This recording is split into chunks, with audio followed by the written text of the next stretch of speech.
Today, he has been held without trial for 5 years, the only Canadian at the military prison at Guantanamo Bay. And now the U.S. military is taking another run at laying war crimes charges against Omar Khadr. He's accused of murder in the death of a U.S. Army medic in Afghanistan in 2002. He also faces charges of spying, conspiracy, and supporting terrorism. The CBC's Allison Smith is at the U.S. base at Guantanamo. She joins us now with more. Allison.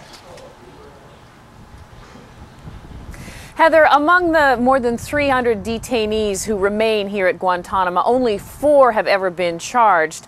And Omar Khadr is once again appearing in court this morning. This is the 3rd time, and we're still far from a trial at this point. What we expect this morning is that there may be arguments still about his legal representation. There are ongoing arguments between his U.S. military lawyer and his Canadian lawyer as well.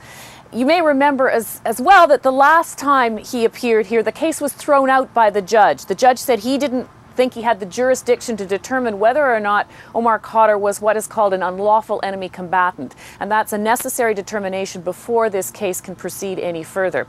Well, that ruling was overturned by a higher court within this military justice system, and so now they are back in court attempting to press on.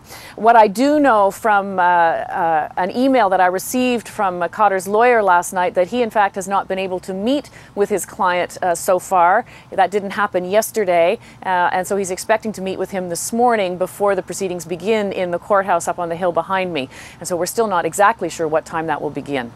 And there is a bigger picture to all of us too, of course, Allison. Tell us a little bit about the context of Guantanamo Bay and this whole tribunal process.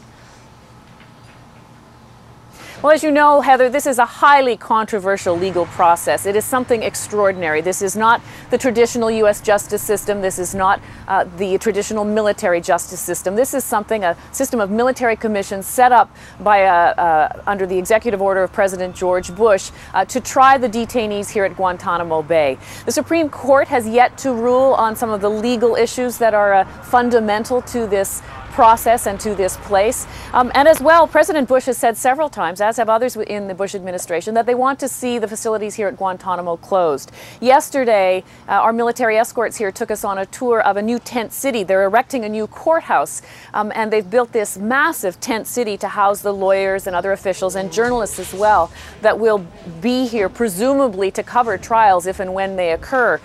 The point about all of that is that it is portable. It is something that is not permanent at all. And although the U.S. has said it wants to try as many as 80 of the detainees here, as I mentioned at the beginning, only 4 of them have actually been charged with anything, and none of them have gone to trial so far. Allison, thank you. Allison Smith is at Guantanamo Bay in Cuba this morning.